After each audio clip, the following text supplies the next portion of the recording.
The following is a HennessyHendo production.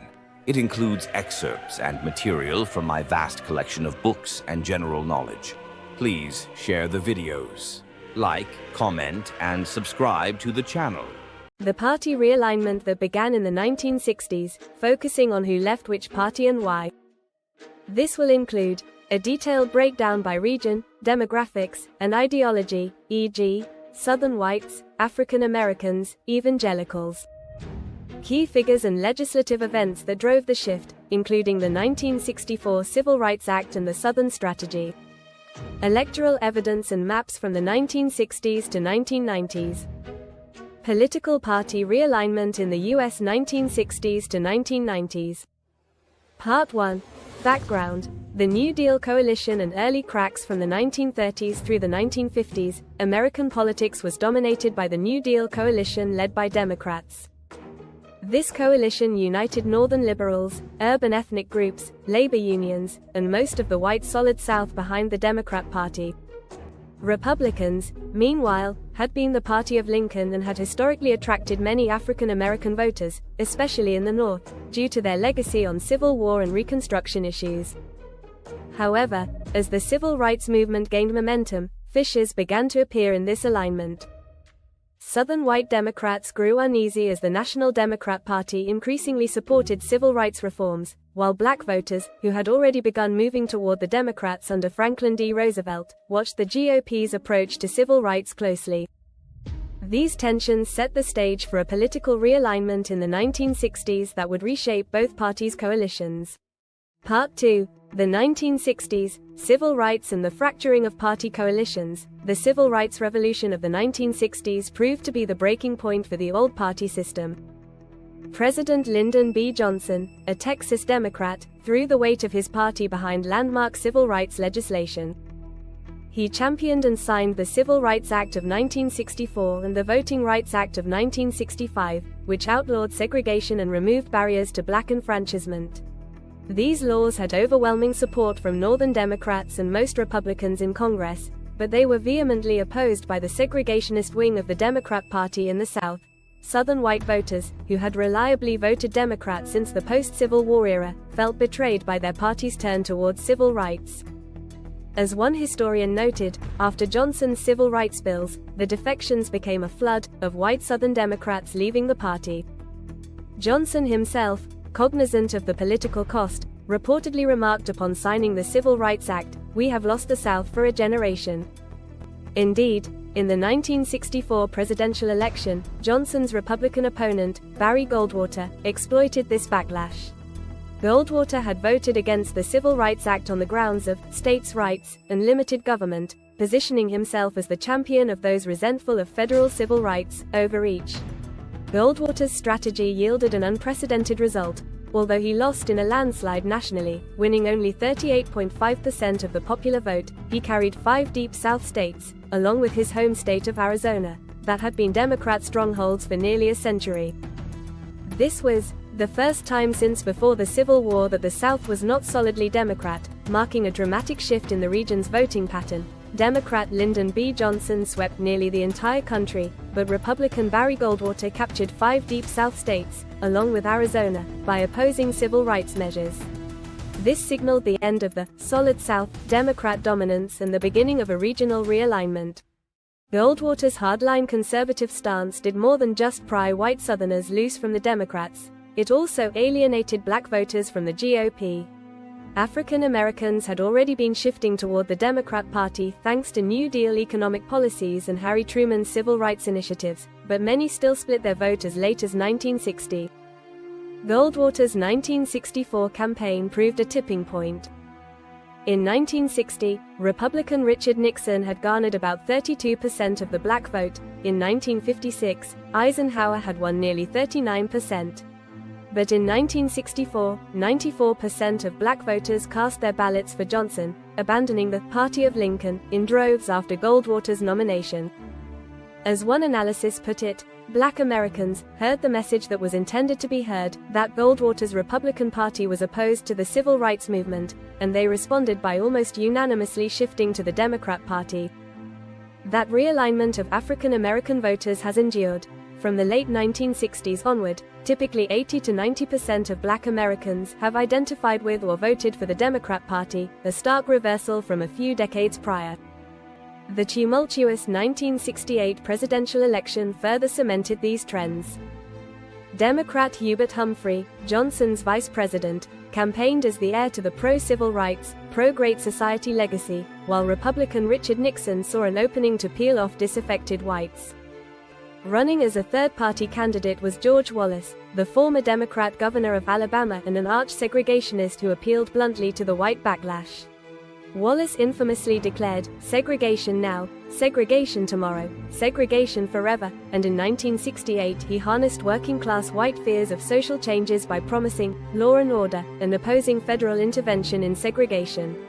Wallace 13 won and 50% of the popular vote and carried 5 states in the Deep South, earning 46 electoral votes, a stunning result for a third-party bid. Nixon, meanwhile, narrowly won the presidency by capturing several southern states and edging Humphrey nationally.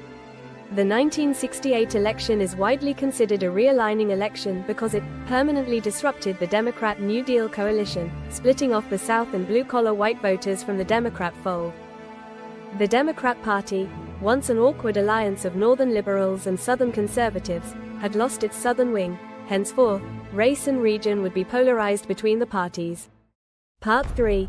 African Americans and the Democrat shift. Parallel to the exodus of whites from the Democrat Party in the South was the continuing realignment of African American voters to the Democrat Party. As noted, the mid-1960s were the crucial turning point. Civil rights legislation and Barry Goldwater's candidacy drove black voters firmly into the Democrat camp. But it's important to recognize this was the culmination of a longer trend. Black voters' allegiance had started to shift during Franklin D. Roosevelt's New Deal in the 1930s, as FDR's economic relief programs appealed to black Americans suffering through the Depression. Still, even by 1960, a significant minority of black voters remained Republican, roughly one-third, reflecting the historical loyalty to the Party of Lincoln that had freed the slaves.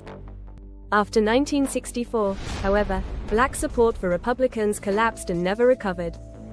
The Voting Rights Act of 1965 accelerated black political participation in the South, and these newly enfranchised black voters overwhelmingly registered Democrat. Meanwhile, Democrat leaders openly courted black voters. Johnson's Great Society programs, from anti-poverty measures to affirmative action policies initiated later in the 1960s, signaled that the Democrat Party was committed to addressing racial inequalities. In contrast, many black Americans saw the Republican Party as indifferent or hostile to their interests after the Goldwater episode. When Richard Nixon pursued his Southern strategy, it further cemented the perception that Republicans were aligning with those resisting civil rights.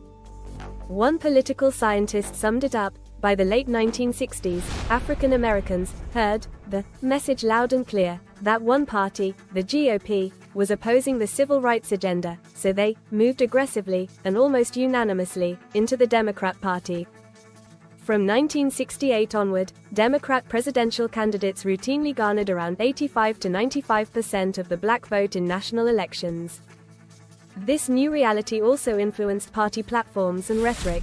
Democrats became increasingly identified with civil rights, voting rights, and later efforts like affirmative action, while Republicans, by and large, opposed policies seen as racial preferences or stressed a race-neutral, limited government approach. By the 1980s and 1990s, the sight of significant numbers of black Republicans had become rare, aside from a few high-profile figures, and African Americans were a core base of the Democrat Party, just as white evangelicals and suburban whites became core to the GOP. This racial sorting of the parties was a direct outcome of the 1960s realignment. Part 4. The rise of the Christian right. Evangelicals align with the GOP. Another crucial demographic shift during this realignment was the politicization of evangelical Christian voters and their move into the Republican fold. In the mid-20th century, many white evangelical Protestants in the South were still loyal to the Democrat Party, as part of the old Southern base, and elsewhere evangelicals were not yet a cohesive political force. Ironically, in 1976, it was Democrat Jimmy Carter, a born-again Southern Baptist, who attracted significant evangelical support as he spoke openly about his faith. Carter became the first self-declared, born-again, Christian president, and white Protestant evangelicals helped elect him, seeing in Carter someone who shared their religious values. However, Carter's term disappointed many social conservatives. During the late 1970s, a series of cultural and policy battles, the Supreme Court's Roe v. Wade decision legalizing abortion, 1973, debates over women's rights like the Equal Rights Amendment, era, the end of school prayer in public schools, and even IRS challenges to tax exemptions for segregated Christian schools, galvanized a previously politically quiet group, the Christian fundamentalist, evangelical movement. Christian leaders such as Jerry Falwell formed the moral majority and rallied evangelicals to get involved in politics to fight what they saw as America's moral decline. They felt traumatized by a string of perceived offenses, from the federal government and liberal Supreme Court, from abortion rights to the removal of organized prayer from schools, and concluded that their values were under assault. As a result, by 1980 these evangelicals had largely abandoned the Democrat Party and thrown their support behind Ronald Reagan and the Republicans. Ronald Reagan actively courted the religious right. Although Reagan himself had a somewhat secular personal profile, a Hollywood actor who was not overtly devout in the way Carter was, he shrewdly recognized the political power of evangelical Christians. In a famous 1984 speech to an ecumenical prayer breakfast of religious leaders, Reagan declared, "Politics and morality are inseparable, and that America must remain one nation under God," explicitly linking Republican politics to Christian faith. The 1984 Republican platform reflected evangelical priorities. It called for a constitutional ban on abortion, endorsed voluntary school prayer, dropped support for the Equal Rights Amendment, and opposed measures like equal pay for women, a sharp turn away from the GOP's earlier stances. Notably, the Republican Party had supported the era in every platform from 1940 until 1976, except in 1964 and 1968. By the 1980s, that support had vanished as social conservatives took the helm. Falwell and other religious right leaders enthusiastically endorsed Reagan. Falwell even called the Reagan-Bush ticket God's instruments in rebuilding America in 1984. Thus, the GOP transformed in the 1970s-1980s into the political home for conservative Christians, especially white evangelicals. Issues of family values, opposition to abortion, homosexuality, feminism, and secularism became staples of Republican campaigns, further distinguishing the party from the Democrats. Meanwhile, the Democrats increasingly became associated with secular, pluralistic values, supporting abortion rights, women's liberation, gay rights, etc., which alienated many religious traditionalists. By the end of the 1980s, the evangelical vote was firmly Republican, cementing another bloc of the realigned coalition. This development reinforced the GOP's strength in the South, where many evangelicals lived, and among working and middle-class whites upset by cultural changes, sometimes called Reagan Democrats, when they switched parties. It also contributed to an ideological sharpening of party platforms. The Republican Party took on explicitly socially conservative planks, while Democrats defended more liberal social positions. Part 5. Changes in party platforms and ideologies. As voters and regions switched sides, the platforms and ideologies of the Democrat and Republican parties evolved to match their new coalitions. The Democrat Party, once a big tent spanning Southern conservatives and Northern liberals, increasingly became a progressive party championing civil rights, social welfare, and liberal social values. Starting with its 1948 convention platform promising to eradicate racial discrimination, which triggered the Dixiecrat walkout, the Democrat Party by the 1960s had fully embraced the cause of civil rights for minorities. In the 1970s and 1980s, Democrats added support for women's rights, including the era and later abortion rights, environmental regulations, and affirmative action to their agenda. With the defection of conservatives, the Democrats by the 1990s were more uniformly progressive, advocating for government as an instrument of social and economic justice, though some moderating occurred under Bill Clinton, such as support for balanced budgets and crime legislation, in an effort to win back some centrist voters. The Republican Party underwent the opposite transformation. Through the early 1960s, the GOP had a significant liberal wing, the Nelson Rockefeller Jacob Javits type Republicans, and had historically backed civil rights measures. The GOP platform in 1960, for instance, endorsed federal civil rights enforcement. But with Goldwater's ascent in 1964, the GOP shifted to the right. The 1964 Republican platform itself turned sharply to the right, reflecting Goldwater's conviction in conservative principles. Over the next decades, the party became identified with low taxes, strong national defense, and opposition to expansive government social programs. On race, the GOP moved from being the party of Lincoln to the party championing colorblind policies and state and local control, which, in context, often meant resistance to new civil rights interventions. For example, whereas Republicans in the 1950s had helped pass civil rights laws, by the late 1970s Republicans were more likely to oppose policies like busing for school integration or racial quotas, arguing those infringed individual liberty or were federal overreach. Party platforms on social issues essentially flipped over this period. The Republican platform of 1980 and 1984, influenced by the religious right, took stands that would have been unimaginable to earlier Republicans: opposition to the, which past Republican platforms had supported, a constitutional amendment to ban abortion, and endorsement of school prayer. Meanwhile, Democrats, who a generation earlier had included many religious social conservatives, especially in the South, increasingly positioned themselves as pro-choice, pro-separation of church and state, and supportive of gay rights. By the 1990s, economic policy saw a bit less dramatic flip. Both parties continued to operate within a broadly capitalist, mixed economy framework, but Republicans became ever more identified with free market, anti-tax orthodoxy, Goldwater and Reagan's legacy, while Democrats remained committed to an active government role, though reigning in some excess by the Clinton era. In essence, by the 1990s each party's platform had been recast. The Democrats were now the party of racial and ethnic minorities, urban professionals, union workers, and socially liberal voters, with a platform emphasizing civil rights, social safety nets, and regulatory protections. The Republicans had become the party of white Southerners, suburbanites, business interests, and social conservatives, stressing free enterprise, law and order, traditional values, and limited government. This was a stark change from the mid-20th century, when one could find liberal Republicans and conservative Democrats in significant numbers. The realignment sorted these constituencies into opposing camps. One scholarly assessment summarized it thus: the partisan inversion of state loyalties was a reflection of an ideological inversion. Each party essentially swapped certain core positions, especially on civil rights and the role of federal power.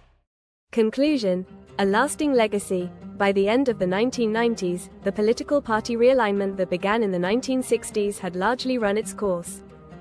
The immediate catalyst had been the moral and political conflict over civil rights, who left which party and why was, in large part, driven by where each party stood on racial equality. Southern white conservatives left the Democrat Party because it became the party of civil rights and liberal social change. African Americans, and other minorities, joined the Democratic Party for those very same reasons. Evangelical Christians, motivated by social issues and a sense of cultural displacement in a rapidly changing society, rallied to the Republican Party, finding in it a vehicle for their values.